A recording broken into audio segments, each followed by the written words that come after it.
for the price that I can get an illegal alien to do it. That's really it. Because what we have seen over and over again is that, well, first of all, I don't know about you, but I know I have done these jobs that they say no American will do. I guarantee you I have. I'm sure you or your children have done similar jobs. Of course you will. I mean, it's, do you need a job? What's available? And let's and you take it.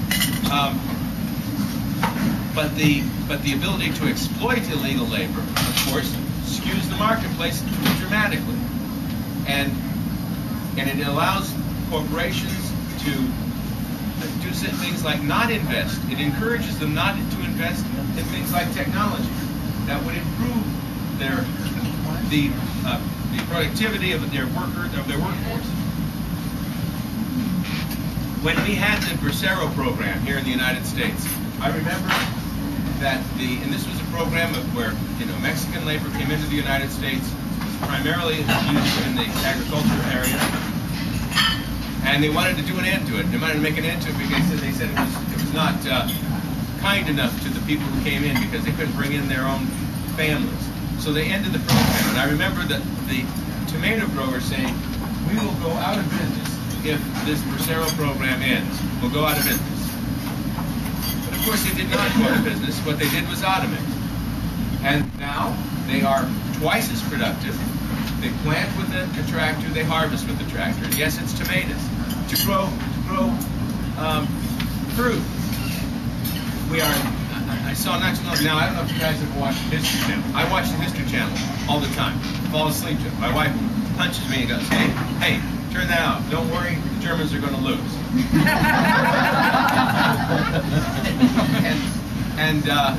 But I was watching it one night, and they're showing this thing called modern marvels. And, it's modern machinery. And it's this machine that comes in and trees that now actually are genetically being modified so that the bark is thicker, but the trunk is more flexible. So these machines come in, right time to shake these trees and harvest the fruit.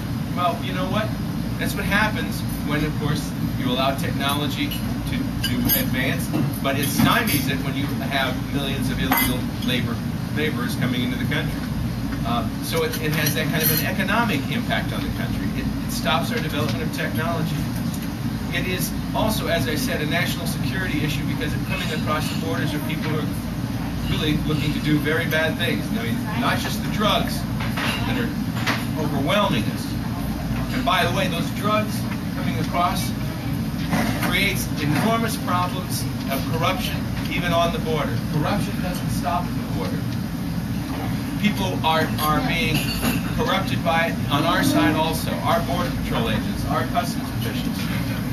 It's massive corruption on that border. And it's moving this way. It's moving north. So, we also have a gang got busted just a little bit ago in Chaparral, New Mexico, just last week. They broke a ring bringing in illegal immigrants. Well, what's new about that? A gang bringing in illegal immigrants? Well, this gang had a specialty. It brought in only Middle Eastern immigrants. And the reason is because they could charge them $25,000 for the trip. It actually went up to $50,000 for the trip. Now, you have to ask yourself, why would anybody pay $25,000 to $50,000 to be smuggled into the United States? Think about that. It's not to work over here at the Quick Stop or the 7-Eleven. If you pay $50,000 to be smuggled into the United States, or somebody's paying that for you, it's probably for some other purpose, not to just get a job that no American will take.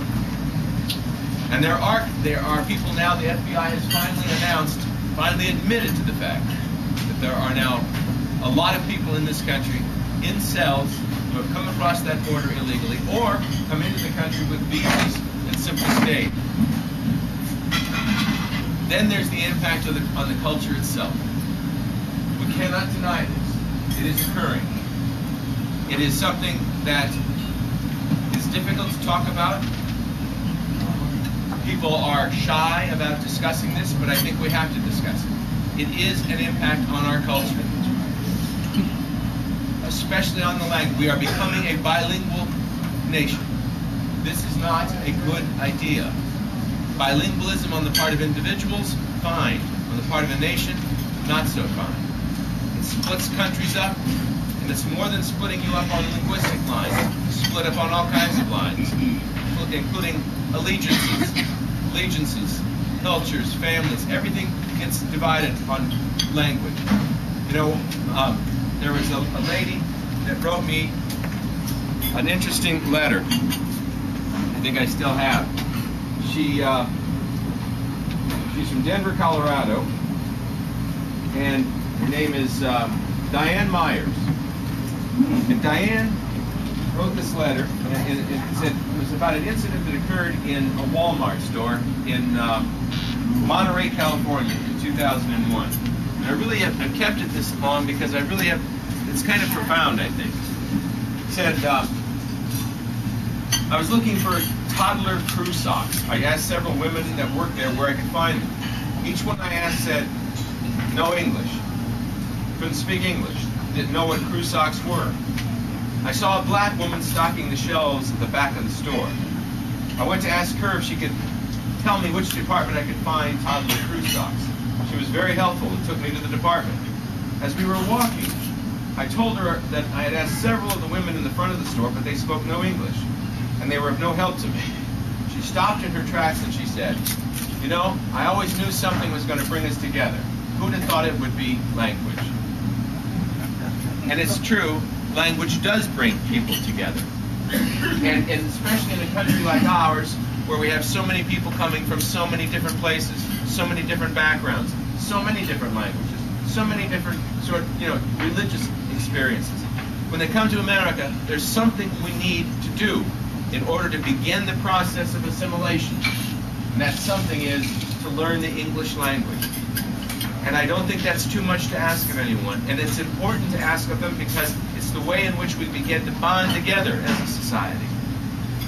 And it's not chauvinistic, and it's got nothing to do with race, nothing to do with ethnicity. It's got everything to do with whether or not we hold this country together.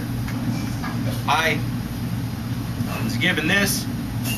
Bill Soler is the chairman of our little effort here. I hope I still have it here around someplace. You know what? Oh yeah, here it is. And somebody gave this to him the other day, and it's kind of disconcerting, to tell you the truth, because I expected something like this in, let's say, in Nogales, Arizona, or maybe El Paso, Texas. But I must admit to you, even I was surprised to find this in Ottumwa, Iowa. Now, this is the Ottumwa Courier. And it is, of course, in Spanish and in English. Bilingual paper. This is a factor of numbers. Numbers of people here who do not speak the language. That's what happens. They do not assimilate, and we begin to accommodate the fact that they don't assimilate. We accommodate them. We take care of them. We will, because stores, businesses, naturally, it's a numbers issue. You've got so many people in a community that do not speak the language, you begin to cater to them in their language. And it's just because you want to do business with them. They want to sell newspapers. The Bank of America wants people to actually sign up, in their bank. So now they don't allow, you can sign up without ever having a Social Security number. Wells Fargo does the same thing. A guy in my district just the other day, he had on a cap, a Border Patrol hat that he wears all the time, and he was working at a 7-Eleven store. And he got into a discussion because the store is next to a very heavy Hispanic area, a lot of illegal immigrants in the area, in a trailer park area. And he got into this discussion with him. And it was kind of a little bit of an argument because he had on a Border Patrol hat. And